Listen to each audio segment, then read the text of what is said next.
Este es el último momento de Daniela Spitia Flores captado por las cámaras. Una joven de 21 años, madre de 2 niños, deja a sus hijos con una vecina y desaparece. Horas más tarde, su cuerpo es hallado sin vida en una habitación de motel. Fue hallada tendida en la cama, cubierta por una sábana, con una almohada colocada sobre su rostro. Minutos después del crimen, su asesino llama a la madre de la víctima y le confiesa todo por teléfono. No te pierdas ni un segundo si quieres entender lo que realmente pasó.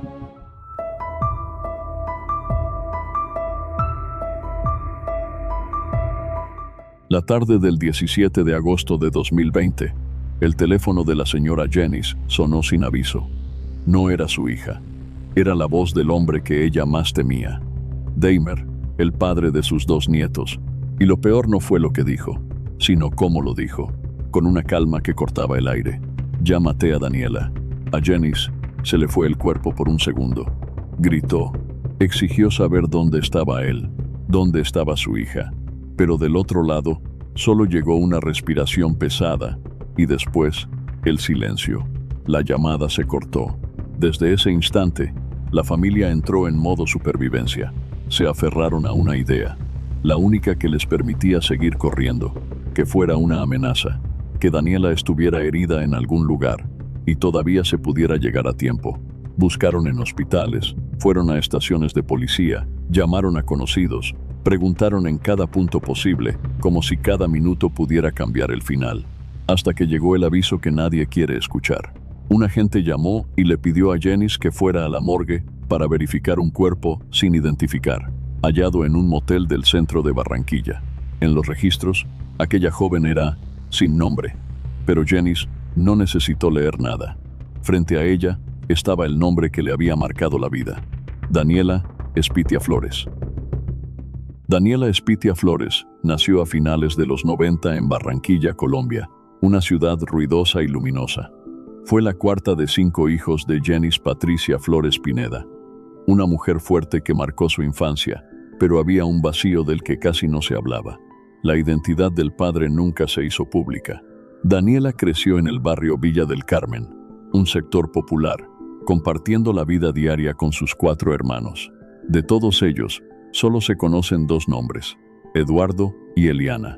Aún así, dentro de esa casa no faltaban el cariño ni la cercanía. Jennings la crió prácticamente sola, y alrededor había una red constante, la abuela y otros familiares que vivían cerca, siempre pendientes, siempre sosteniendo. Para Jennings, Daniela no solo nació, sobrevivió. Cuando el embarazo apenas tenía 4 meses, ocurrió una complicación gravísima. El embarazo se desprendió del útero. Los médicos no tenían muchas esperanzas. Esperaban que ese corazón diminuto se detuviera para proceder con la extracción y el legrado. Pero pasó algo que cambió el rumbo. El corazón de Daniela siguió latiendo. Ese detalle obligó a los especialistas a intentarlo todo y darle a Jennings la atención necesaria para llevar el embarazo hasta el final. Con los años, quienes la conocieron recuerdan lo mismo. Daniela era pura energía, espontánea, alegre. En cualquier reunión familiar era imposible que pasara desapercibida, y su amor por el baile la delataba. En las fiestas no solo bailaba, brillaba. En esa etapa, una presencia constante fue su prima Abigail López. Entre ellas había una complicidad de infancia que se mantuvo con el tiempo. Estudiaron en la misma secundaria y pasaban horas juntas, arreglándose el cabello, pintándose las uñas, maquillándose. Una rutina que siguieron incluso de adultas. Daniela solía ir a casa de Abigail, que quedaba cerca, sobre todo cuando había reuniones en casa de la abuela. Se preparaban juntas y convertían esos momentos en una tradición íntima y divertida. Pero la historia de Daniela empezó a cambiar antes de lo que muchos imaginan. Cuando apenas tenía 13 años, inició una relación con Dahmer Eduardo Díaz Mendoza, un joven 5 años mayor, alguien a quien conocía desde niña. Y a partir de ahí, ciertas decisiones y ciertas señales ya no se podrían deshacer. Según recordó Eduardo, el menor de los Spitia, lo de Daniela y Dahmer no empezó como un romance, sino como algo que parecía inevitable. Crecieron a pocos metros, en el mismo barrio, compartiendo tardes enteras en la calle, juegos, actividades y una amistad tan constante que, con los años, se volvió parte de la rutina. Al principio era eso, una amistad real, de infancia, de esas que se sienten seguras. Pero llegó la adolescencia y la dinámica cambió. Aquello dejó de ser solo compañía de niños y comenzó a volverse una relación más cerrada, más íntima. Eran muy jóvenes y Daniela aún no era mayor de edad, pero aún así decidieron formalizar, casarse y hacer familia rápido. El primer hijo llegó cuando Daniela todavía era casi una niña. Después tuvieron una hija. Desde entonces, la vida de Daniela se convirtió en una carrera sin descanso. Maduró antes de tiempo. Trabajo, casa, bebés, responsabilidades que no esperan. Y aún con ese peso encima, quienes la conocieron dicen que no perdió su esencia. Seguía siendo alegre, muy apegada a los suyos, generosa, detallista. En fechas especiales se esmeraba. En los cumpleaños, sobre todo, siempre encontraba la manera de sorprender. Aunque no hubiera mucho dinero, se quitaba cosas ella para que a sus hijos y a su madre no les faltara lo básico. Por fuera, la imagen era la de una mujer que sostenía su hogar con amor y esfuerzo, pero puertas adentro, la historia era otra. Los familiares de Daniela describen a Dahmer como alguien agresivo y controlador, impulsivo, con conductas obsesivas y consumo de sustancias ilegales. Y aseguran que la violencia física y psicológica apareció desde temprano, como una sombra que se iba haciendo rutina. Hubo amenazas que, con el tiempo, dejaron de sonar como simples palabras. Según testigos, Dahmer le decía con frialdad que podía matarla y que después desaparecería sin dejar rastro. La pregunta es, ¿cuándo dejó de ser una amenaza y empezó a convertirse en un plan? Con el paso del tiempo, el maltrato que Daniela sufría fue intensificándose, alcanzando un punto crítico en el año 2018. Fue entonces cuando, decidida a no soportar más abusos, tomó la valiente decisión de separarse de Dahmer. Sin embargo, esa ruptura no significó el fin del sufrimiento. A pesar de la distancia física, el hostigamiento continuó. Dahmer no dejó de acosarla ni de ejercer presión sobre ella. Esta vez, los abusos no quedaron en la sombra. Daniela decidió hablar y actuar legalmente. Presentó al menos 2 denuncias por violencia intrafamiliar. La última de estas fue registrada el 8 de mayo de 2020. Aunque vivía con miedo constante por las amenazas que recibía de parte de su expareja, Daniela ya había tomado una decisión firme. No quería volver con él. Había resuelto cortar todo lazo emocional y reconstruir su vida. Con determinación, consiguió trabajo como asesora de ventas en una tienda de celulares y además tenía en mente iniciar una carrera profesional. Quienes la rodeaban notaban su cambio. Estaba motivada, ilusionada con el futuro y parecía estar finalmente encaminándose hacia una vida libre, plena y distinta. Lamentablemente, esa nueva etapa que comenzaba fue interrumpida de forma abrupta por un hecho trágico que nadie pudo prever ni comprender del todo. El lunes 17 de agosto de 2020, Daniela salió de su casa como cualquier otro día. Antes de irse, le dijo a su abuela que volvería pronto. En su trayecto, Daniela se detuvo en la casa de una vecina que acostumbraba a cuidar a sus hijos, y allí los dejó al cuidado de ella. Luego, descendió las escaleras del barrio, dirigiéndose a un lugar que su familia desconocía, sin saber que ese camino la llevaría a su final. Según relataría después Janice, madre de Daniela, el día anterior Dahmer se había puesto en contacto con su hija. Le insistió en verse, alegando que quería entregarle dinero para la manutención de los niños. Daniela, que tenía ya 21 años y estaba harta de los constantes intentos de él por reinsertarse en su vida, le dejó claro que no deseaba tener contacto. Le pidió que, si realmente quería cumplir con sus obligaciones como padre, lo hiciera por otro medio, sin necesidad de verla. A pesar de su negativa, de algún modo Dahmer logró persuadirla. Daniela aceptó salir a su encuentro. Después de ese momento, sus familiares no volvieron a tener noticias de ella. Horas más tarde, ese mismo día, Janice recibió una llamada devastadora, la clase de llamada que ninguna madre querría recibir jamás. Fue el propio Dahmer, expareja de Daniela y padre de sus 2 hijos, quien se comunicó por teléfono con la madre de ella para informarle algo aterrador. Había asesinado a Daniela. Al otro lado de la línea, sus palabras fueron tan frías como contundentes. La noticia sumió a la familia en un estado de angustia indescriptible. Sin embargo, a pesar del impacto, intentaron convencerse de que quizás no era cierto, que Dahmer solo buscaba causarles miedo o dolor, como ya lo había hecho en el pasado. Él ya los había amenazado antes con matarla y luego llamar para avisar. Por eso, aunque todo indicaba lo peor, aún albergaban la débil esperanza de que solo la hubiese herido y que ella aún estuviera con vida. Impulsados por esa posibilidad, iniciaron una búsqueda desesperada.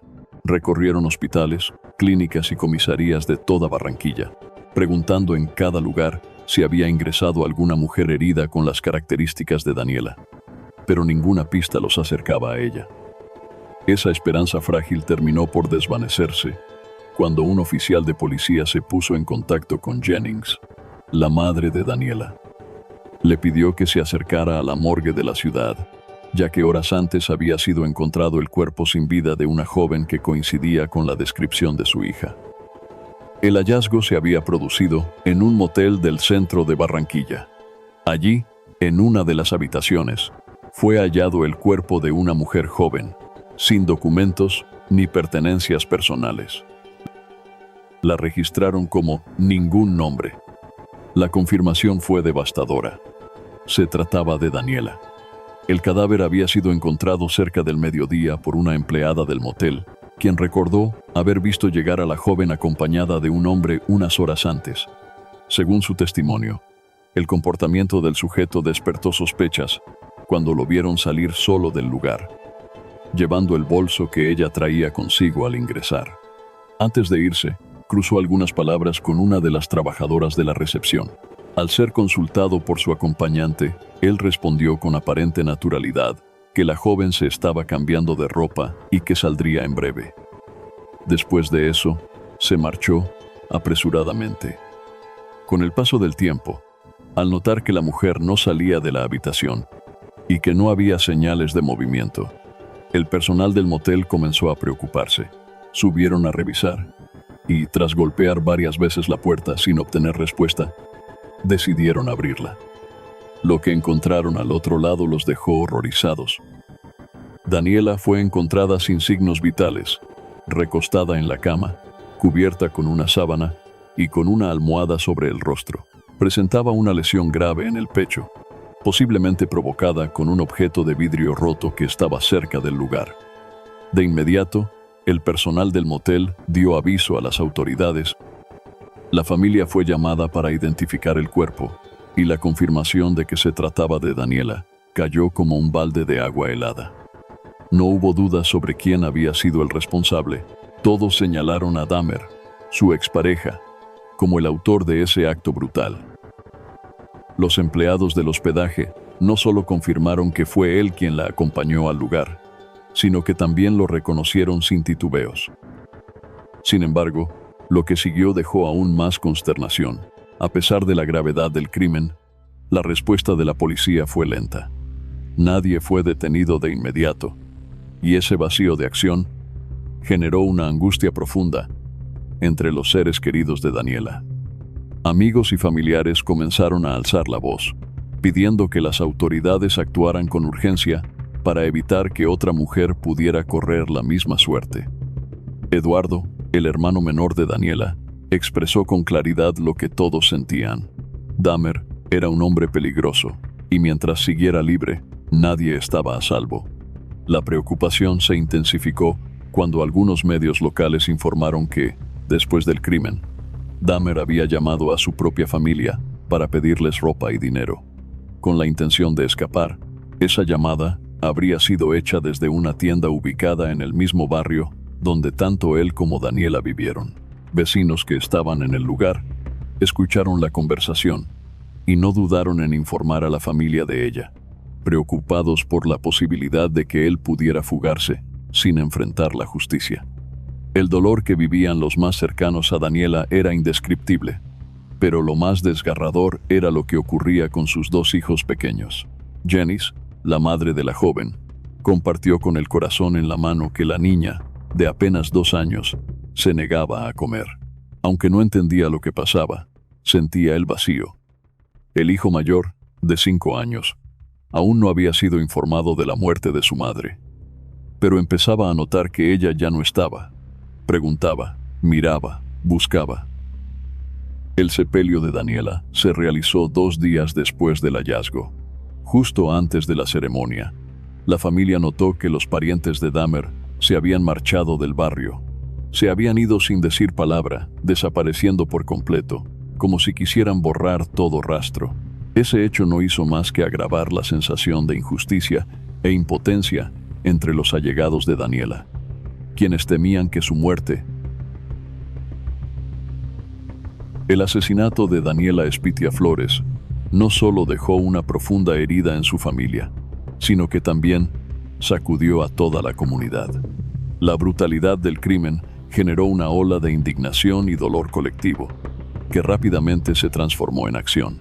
Días después, familiares, amigas, vecinos y muchas otras personas que se sintieron conmovidas por su historia, se reunieron en una protesta pacífica.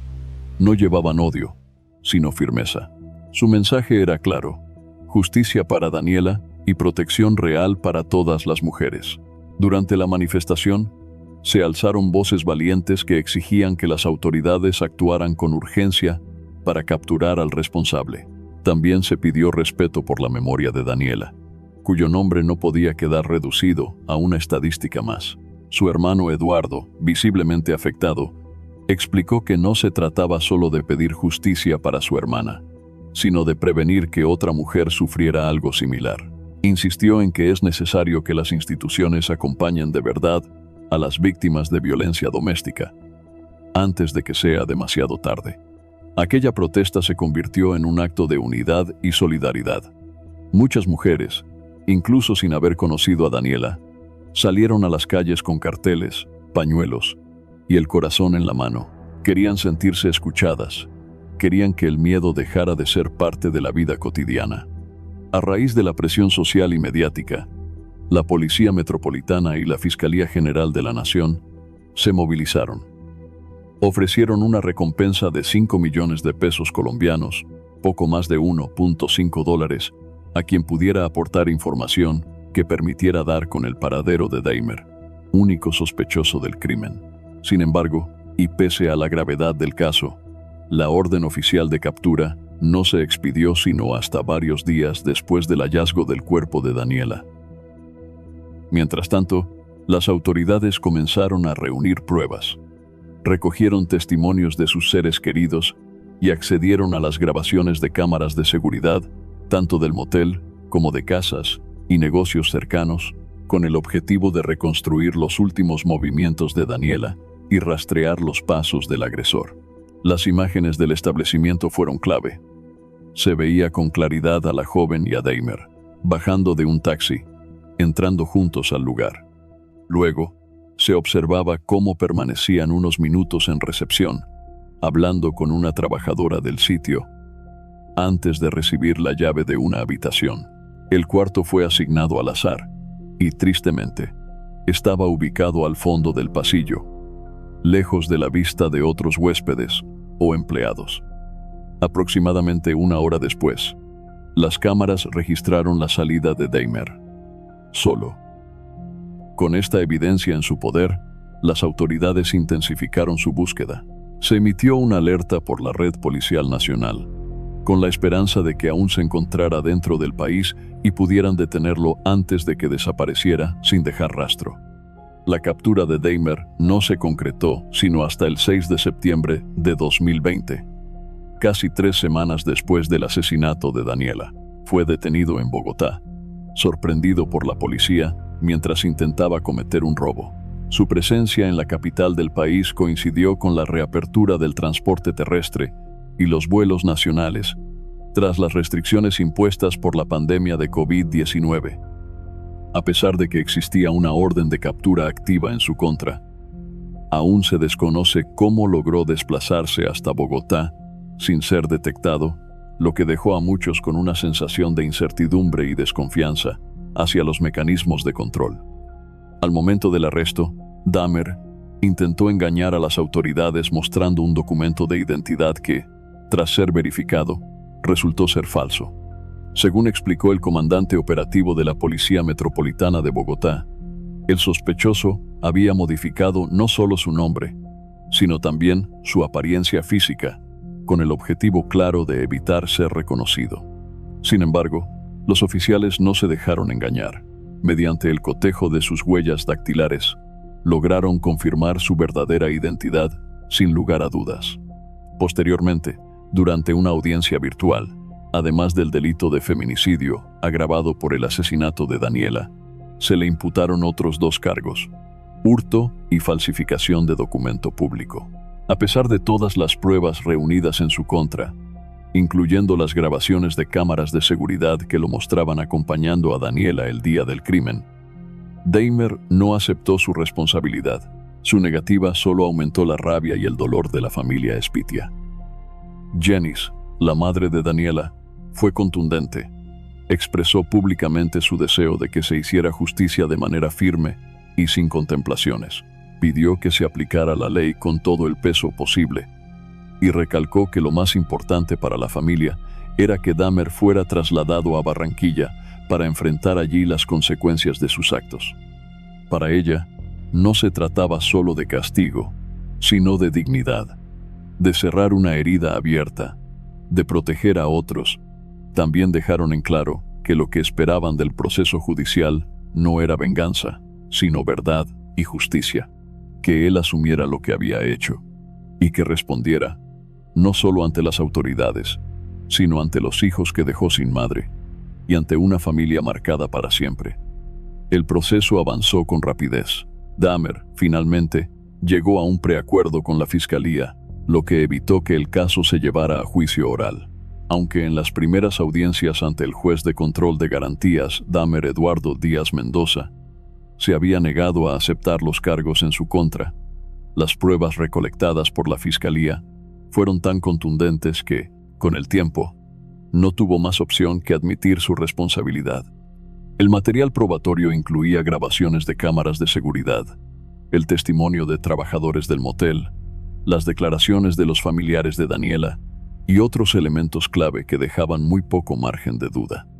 La presión ejercida por la consistencia del caso, sumada al peso emocional de los testimonios, terminó quebrando su postura inicial. Finalmente, después de un año entero de espera, la audiencia para dictar sentencia tuvo lugar el 12 de agosto de 2021. Debido a las condiciones sanitarias impuestas por la pandemia, la diligencia judicial se llevó a cabo de manera virtual. En ella, Dahmer, de 26 años, fue condenado a 34 años, 8 meses y 20 días de prisión por el crimen de feminicidio agravado. Además de esta pena, se le impuso una inhabilitación de 20 años para ejercer cargos públicos o cualquier función relacionada con el servicio público. Actualmente, se encuentra recluido cumpliendo condena en la cárcel de alta seguridad, La Picota, ubicada en la ciudad de Bogotá. Aunque el móvil exacto del crimen no quedó plenamente establecido durante el juicio, las autoridades presumen que en el interior de la habitación del motel se produjo una discusión entre ambos. Fue entonces cuando, según la hipótesis del caso, Dahmer rompió una botella de vidrio y la usó como arma para herir gravemente a Daniela en el pecho. Luego, habría colocado una almohada sobre su rostro con la intención de asfixiarla, sellando así un final brutal e irreversible. La crueldad con la que fue asesinada Daniela, sumada a la forma en que su imagen fue cuestionada y estigmatizada después del crimen, dejó una huella imborrable entre quienes la conocieron y la amaron. Su caso, según datos registrados por la Red de Mujeres del Atlántico, fue el feminicidio número 21, reportado en ese departamento hasta agosto de 2020. Un número alarmante que refleja la gravedad de una violencia que, para muchas mujeres, aún es una amenaza diaria. La historia de Daniela Espitia Flores no solo es un testimonio de una vida interrumpida de forma atroz, sino también un llamado urgente a la conciencia colectiva. Porque aunque en vida fue una joven alegre, cercana a su familia, trabajadora y llena de sueños, su muerte convirtió su nombre en bandera de lucha para muchas. En medio del dolor, su caso encendió voces y voluntades que claman por un cambio real, por justicia, por prevención y por un sistema que proteja a tiempo. Hoy, su memoria invita a otras mujeres a no guardar silencio, a denunciar, a exigir protección, y también interpela a las instituciones, que deben responder con firmeza y responsabilidad, porque cada mujer tiene derecho a vivir libre de miedo, y porque ninguna historia como la de Daniela debería repetirse. ¿Qué cambios consideras urgentes para evitar que más mujeres sufran situaciones similares? ¿Cómo podemos, como sociedad, apoyar a las mujeres que enfrentan relaciones violentas? Queremos saber tu opinión. Te leemos en los comentarios.